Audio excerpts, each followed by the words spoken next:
Assalamualaikum warahmatullahi wabarakatuh. Pemirsa yang saya hormati, Alhamdulillahirabbil alamin wassalatu wassalamu ala asrafil anbiya'i wal mursalin wa ala alihi wa sahbihi ajma'in. Amma ba'du. Qala Allah Ta'ala fil Qur'anil Karim, a'udzu billahi minasyaitonir rajim. Bismillahirrahmanirrahim. Wa la takhafuhum wa khafuni in kuntum mu'minin.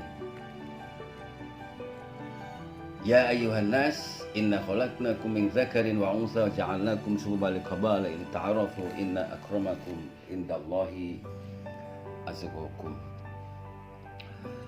Pemirsa yang dirahmati Allah Subhanahu wa taala, kita harus senantiasa bersyukur kepada Allah Subhanahu wa taala atas seluruh limpahan rahmat, taufik hidayah, nikmat iman, sehat yang masih diberikan kepada kita sampai saat ini. Wajiblah kita syukuri kepada Allah Ta'ala. Kemudian sholawat dan salam semoga tetap curahkan kepada junjungan kita Nabi Muhammad Sallallahu Alaihi Wasallam, dan syafaatnya melimpah ruah kepada kita semua. Pemirsa hadirin yang berbahagia, tidak terasa sudah kita jalani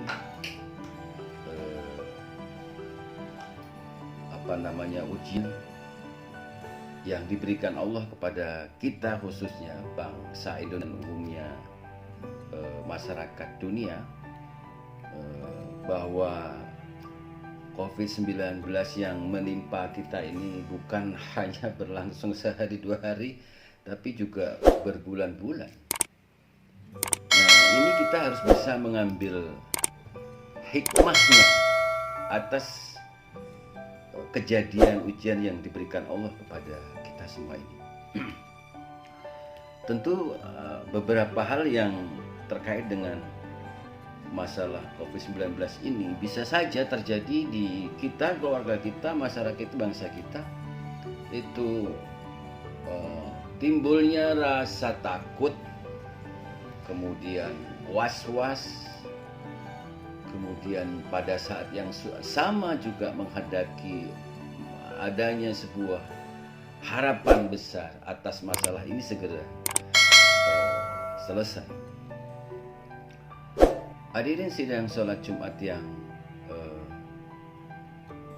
berbahagia, karena memang ini tadi juga saya saya sampaikan di dalam khutbah saya di hari Jumat hari ini, bahwa sifat atau rasa takut, rasa was-was, kemudian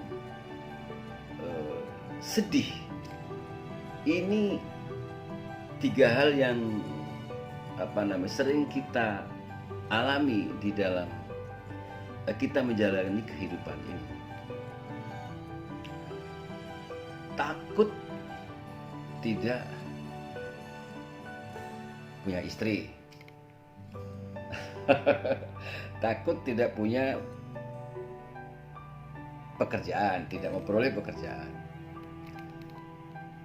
takut menjadi bagian dari yang digoncikan orang, takut kehilangan jabatan,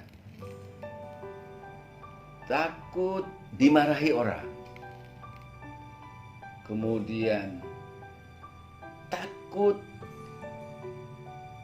tidak dapat rezeki, takut tidak bisa makan, kemudian takut nantinya kehidupan saya seperti apa. Begitu banyak rasa takut itu ternyata memang ada di dalam diri kita, dan harus kita kelola rasa takut ini menjadi sesuatu yang bisa berenergi dan berdampak positif terhadap diri kita ini. Kemudian was-was, gelisah, was-was dan gelisah. Was-was nanti jangan-jangan apa yang mau saya kerjain hasilnya tidak bagus, ya kan? Kemudian was-was kalau saya tidak memperoleh jabatan ini, saya akan begini gitu. Was-was tidak punya istri atau bagaimana. Nah, was-was ini kemudian larinya bisa menjadi gelisah. Gelisah, dan kalau gelisah sudah ada di dalam diri kita, ya karena itu adanya di batin, ya kita wajahnya wajah yang murung, yang sedih, tidak bergairah, muram, kusut, dan lain sebagainya. Kemudian ditambah lagi dengan sedih. Sedih terus, diem terus. Ini penyakit. Oleh karena itu, hal seperti harus kita kelola, ya, menjadi sesuatu yang bisa berdampak positif terhadap diri kita. Pemirsa yang dirahmati Allah Subhanahu wa taala, rasa gelisah, rasa takut, rasa sedih, gundah yang berlebihan itu tidak bagus apabila kita biarkan di dalam diri kita, apalagi tidak dikelola. Karena apa? Karena ini akan menjadi bagian dalam diri kita yang bisa menimbulkan suuzon terhadap Allah SWT. Oh, Gusti Allah ki pancen ora seneng tenan karo aku. Masa aku udah sekian tahun nggak dapat istri kali. Udah sekian tahun saya capek-capek usaha, udah kerja keras banting tulang siang malam. Rumah saya masih juga seperti ini. Ini bisa berdampak tidak bagus. Suuzon kepada Allah. Jadi apa yang dilakukan, ibadah yang dilakukan itu bisa menjadi dianggap sebagai beban. Oleh karena itu, pemirsa yang saya hormati, mari kita sama-sama rasa-rasa takut, was-was yang berlebihan itu kita kelola di dalam diri kita menjadi sesuatu yang baik, ada hikmahnya, dan bisa menjadi salah satu kekuatan besar di dalam diri kita, meningkatkan keimanan kita, ketakwaan kita kepada Allah Subhanahu wa taala, menjadikan sesuatu yang bisa membarokahi diri kita. Oleh karena itu, yang pertama adalah rasa takut, gelisah, sedih, dan berlebihan kita pasrahkan kepada Allah Subhanahu wa taala. Ya. Jadi kita takut itu hanya kepada Allah Subhanahu wa taala.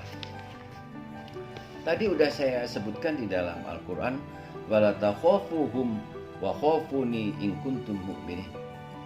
Karena itu janganlah takut kalian kepada mereka, tetapi takutlah hanya kepadaku jika kalian benar-benar beriman.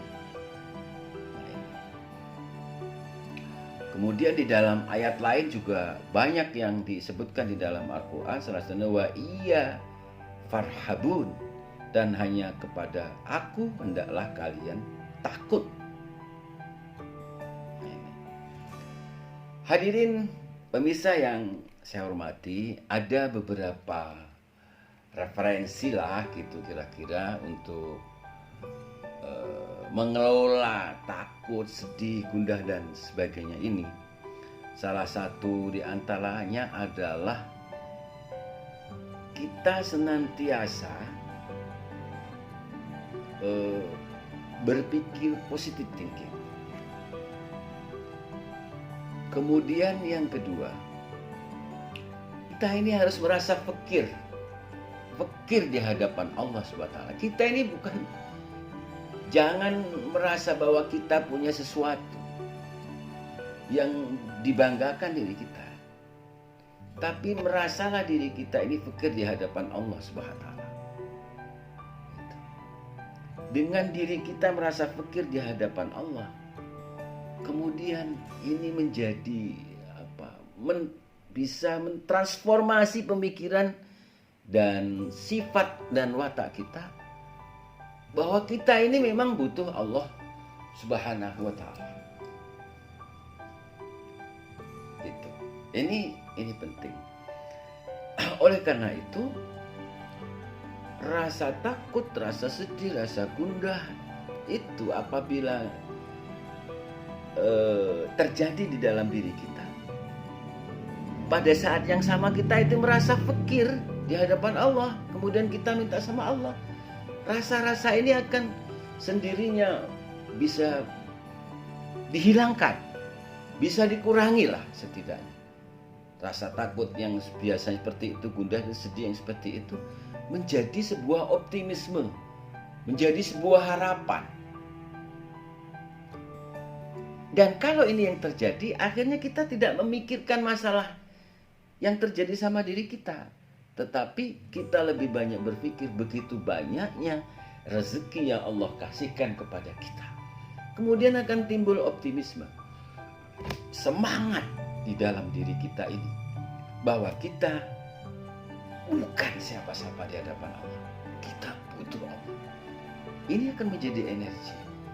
Akhirnya apa? Akhirnya kita menjadi orang yang senang, yang happy, yang selalu bersyukur kepada Allah Subhanahu wa taala. Mudah-mudahan ini bisa menjadi pembelajaran bagi kita semua, dan mudah-mudahan kita menjadi orang-orang yang senantiasa merasa fakir di hadapan Allah, yang itu kemudian bisa membentuk diri kita untuk senantiasa bisa menghilangkan rasa takut, rasa gundah, rasa sedih yang ada di dalam diri kita, berubah menjadi semangat, energi yang membahagiakan kita, kemudian kita optimis, akhirnya kita bersyukur kepada Allah Subhanahu wa taala. Billahi taufik wa hidayah. Assalamualaikum warahmatullahi wabarakatuh.